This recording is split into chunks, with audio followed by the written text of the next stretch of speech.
Hi, my name is Lisa Frankel. I'm from Visium Johannesburg in South Africa, currently involved in media strategy, and I'm going to be taking you through the magazines module of Media 101. So why magazines? What are the pros of this medium? Magazines are generally a national medium, and this means that we get good coverage advertising in them. They offer relevant environments that can be very specific to interests or specific environments that consumers have questions about and want to know more about. They offer niche targeting, and there's a great educational aspect involved with magazines as well. There's also quality perceived in that it's a glossy title, so consumers think that there is a sort of an association of being more expensive or just being a better quality environment to advertise in. There's also great reader involvement with this medium. So consumers generally read magazines in their own time, and it's something that they've purchased, so they put money behind getting and having something that's theirs. So from that we see that there's high reader involvement. There's editorial credibility because every magazine has an editor, and there you have someone sense checking the content that's going out. It's a tactile medium, so it's something that the consumer will hold and feel in their hands. Also, it's a medium that allows for subscriptions. So we know that there's very often a subscription base with most magazine titles, and that's very advantageous for us because we know that those consumers are going to be receiving the title on a regular basis. Very often consumers collect magazines, so they become a collectible item, and then their shelf life lasts much longer. It's also a finite read, so it has a beginning and it has an end.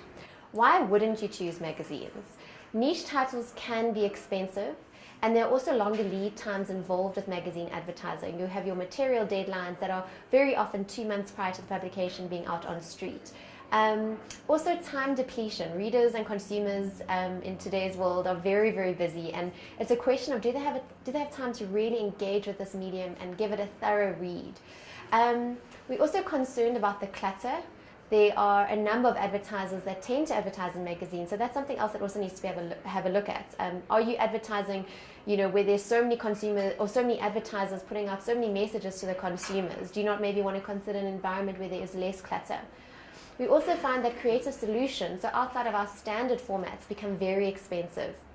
And there's also a trend toward digital alternative options. In terms of the magazines fitting into the media square, so this obviously is looking at our reach, frequency, our impact and time. Magazines is a medium that offer high impact, especially if the creative is tweaked accordingly, and it's a medium that also needs to be considered over a period of time. So when we want a magazine to really, magazine campaign to really be effective, a longer period of time is recommended. Magazine terminology. There are 4 sectors that you need to be aware of. You have business-to-business titles, consumer titles, custom titles, and then free titles. Our business-to-business titles are aimed at specific businesses, industries, trades, or professions. And an example of that in South Africa is hotel and restaurant. So this magazine is really for consumers in the hotel industry, in the restaurant industry that want specific information. Consumer titles are aimed at the general public.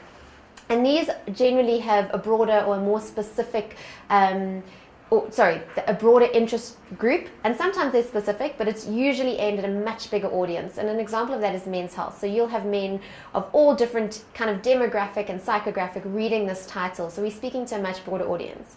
Custom magazines are magazines that are made for specific organizations or businesses, members, employees.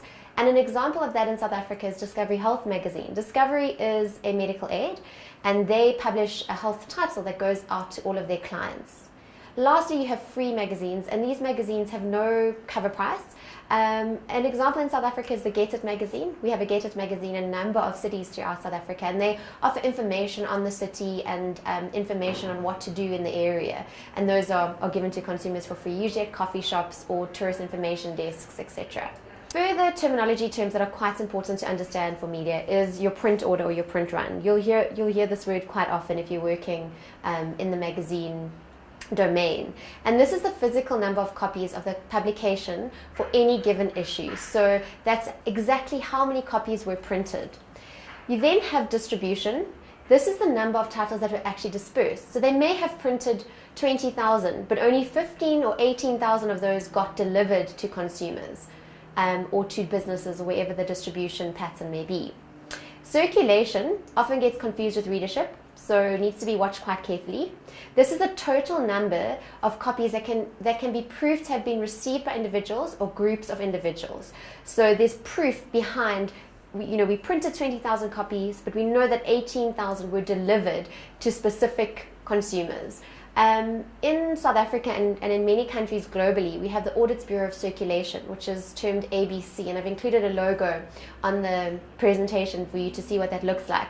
Any title that is ABC certified generally has the ABC certification stated on their rate card and on the title itself, and it's one that's really we consider credible and it's worthwhile looking out for. In terms of readership, this is the number of respondents that have actually read the magazine. Readers per copy.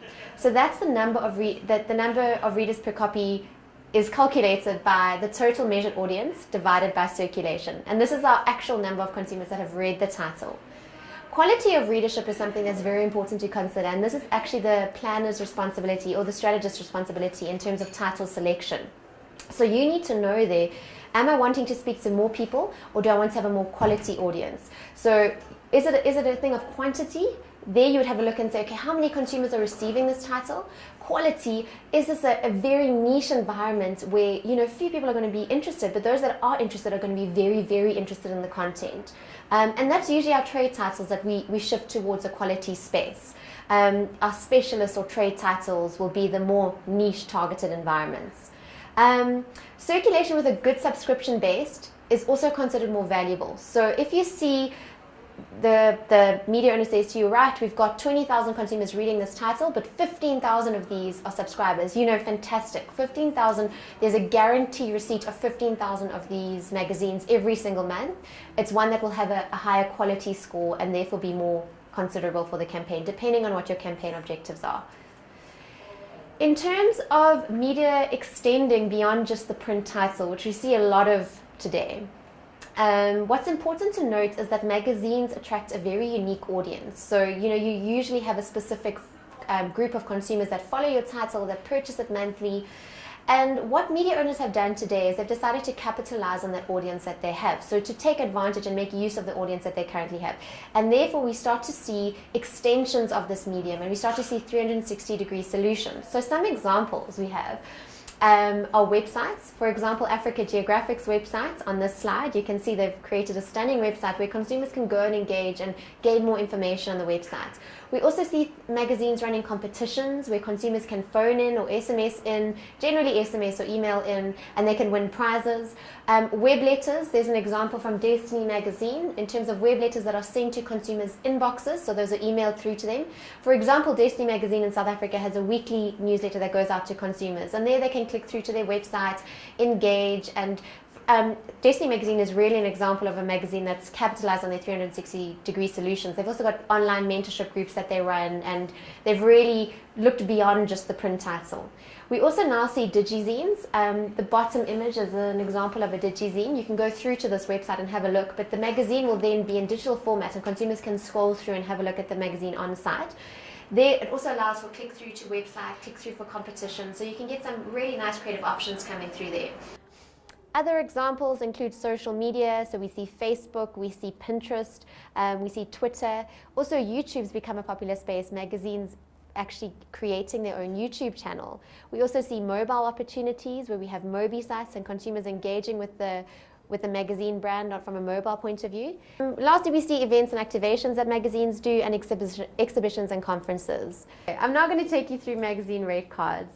This is quite an important part of the magazine planning phase of your campaign, and basically all media owners should provide you with a rate card of sorts, be it digital or be it an actual physical copy of their rate card.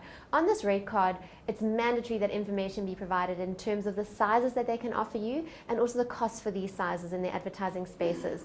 Some media owners may include demographic information or information on supplements and features that will be appearing in their title, but most important is that you have an understanding of rates and sizes that you can be looking at. Standard magazine advertising space, as you can see on the board, there are quite a few, and they range from full page, full colors through to your inside back cover and your inside front cover. If you want to be upfront in the magazine, which is strongly recommended that you request, it can sometimes be charged at a loading by the media owner. Other options you can look at are inserts, gatefolds, belly bands, advertorials, special reports and supplements and samples. So the point here is to note that you really must ask the media owner what are other options and what are other costs involved. This is an example of a rate card. I'm now going to take you through 5 steps to planning a magazine campaign. Step number 1 is drawing up a candidate list. So you have a look at all the titles that you could possibly consider for your campaign and analyze them according to the environment that they offer, the affinity that the title has towards your target market group, the reach that the titles would be giving your target market group, also frequency, image, quality, and credibility of the title. What is drawn up is what we call a broad candidate list. So it really is a pool of any possible titles you may consider.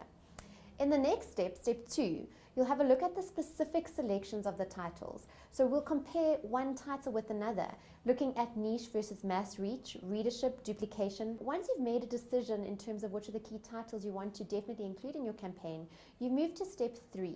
And this is looking at what combination will give you the best performance. What you do here is have a look at, is there going to be continuous presence in the titles? Are you going to run by specific bursts? Is there seasonality factor that you need to consider?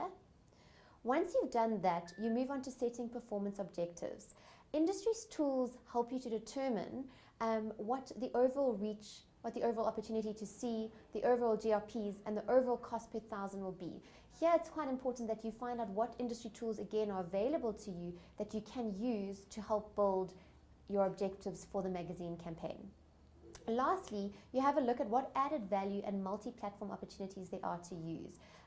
Here you want to do a 360-degree platform negotiation and really query with the media owners what you can and cannot do in their space and what extra value they're looking at offering you. Thank you so much for joining us for the magazine module for the Dense Aegis Network Training Academy. I hope this has added a lot of value, and I look forward to seeing some fantastic campaigns coming through from the DAN Network Africa.